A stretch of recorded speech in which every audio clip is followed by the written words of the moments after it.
Рассказ «Шумный Бимба». В доме Коперов все было тихо и спокойно.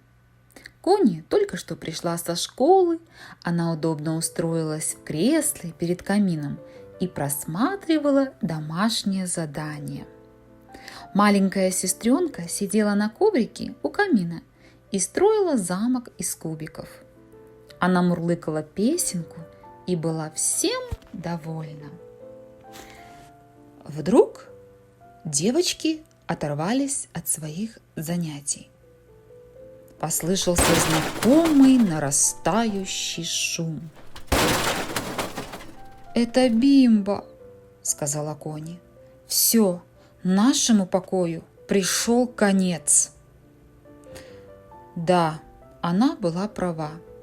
Дверь с грохотом ударилась о стену кухни. «Эй!» – кричал 8-летний Бимба. «Здесь есть кто-нибудь? Быстрей!» Врываясь в комнату, он так стукнул дверью о буфет, что стоявшая там маленькая вазочка упала и разбилась. «Бимба, ты ураган!» – закричала Кони.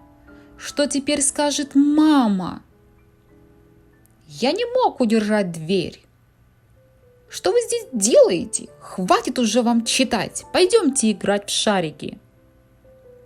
С этими словами Бимба бросил свою сумку на стол. Дюжина шариков вывалилась из нее и рассыпалась по всему полу.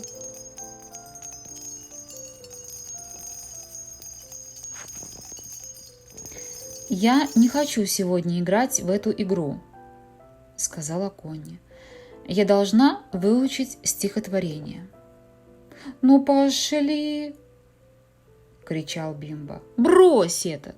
Ты сможешь выучить потом!» Он подошел к Кони и вырвал книгу из ее рук. Кони вскочила с кресла. «Что ты делаешь?» — закричала она. «Почему ты не даешь людям покоя?» «Ах ты, воображала!» – дразнил ее Бимба. Он дернул Кони за волосы и стал футболить ее книгу по всей комнате. Конечно, книга попала в замок, сооруженный младшей сестрой, и он превратился в груду кубиков. «У-у-у!» – заревела малышка. «Ты противный, Бимба! Ты развалил мой замок, а я хотела, чтобы мама полюбовалась на него». Она схватила кубик и со всей силы бросила в Бимба. Но он уклонился. Кубик пролетел мимо и попал в картину, которая висела на стене. Стекло разбилось, и осколки посыпались на пол. В это время открылась дверь, и в комнату вошла мама. «Что это все значит?» – спросила она, глядя на разъяренные лица детей, на разбросанные по полу осколки стекла и фарфора. Не успела я выйти во двор, как уже услышала шум. Почему в комнате такой погром? Как после великого сражения? «Я не виноват», – ответил Бимба. «Это они. Я ничего не сделал». «Мама, это он во всем виноват», — сказала возбужденная Кони. «Нам двоим было так хорошо и спокойно до тех пор, пока он не пришел. Мне бы хотелось, чтобы он никогда не приходил домой со школы. И он разрушил мой замок», — пожаловалась малышка. «Противный Бимба». Мама все поняла. «Пойдем со мной, Бимба», — сказала она.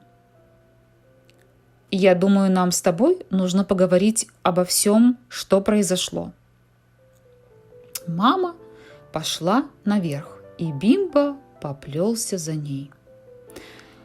Мама достала ремень, который лежал в ее комнате на всякий случай.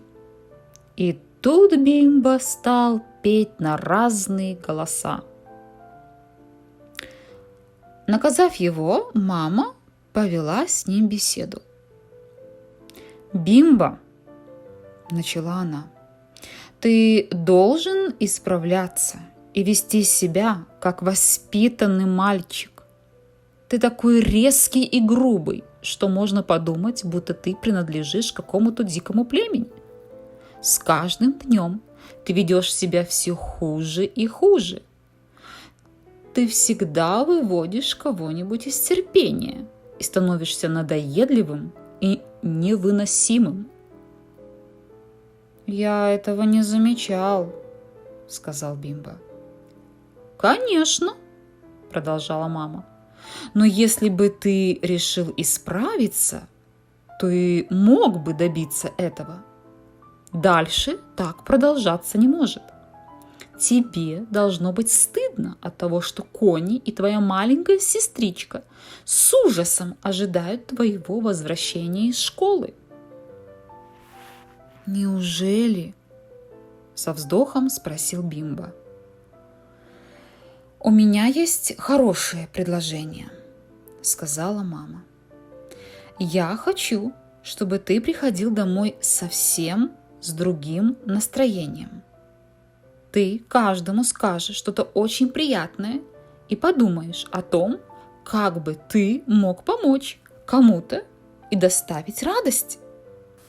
«Ого!» – вздохнул Бимба. «Ты сможешь это делать? Или как?» – спросила мама. «Я подумаю», – ответил Бимба. Мама ушла. Бимба стал думать. Конечно, он много размышлял над этим, но на следующий день он пошел в школу и обо всем забыл. Однако он вспомнил о своем намерении в тот момент, когда, возвращаясь домой, повернул на свою улицу. И, идя по ней, он строил планы, что он будет делать, когда войдет в дом. Он тихо открыл входную дверь и вошел в дом так осторожно, что никто даже не заметил и не услышал его. На цыпочках он пересек комнату и подошел сзади к Кони, помахивая перед ее носом пакетом с конфетами. Кони не могла сразу сообразить, что это. «Я сегодня не стал есть конфеты», – сказал он, – «и принес их домой для тебя и сестрички». «Ой!» Затаив дыхание, Кони обернулась, чтобы посмотреть, кто это. Бимба, немного смущенный, поспешил на кухню, тихо закрыл за собой дверь и принялся мыть посуду. Он уже вымыл половину посуды, когда вошла мама. «Прекрасно!» – воскликнула она, всплеснув руками. «Вот это да! Мой дикий, шумный Бимба стал, наконец, послушным». Бимба было приятно слышать это, и он улыбался.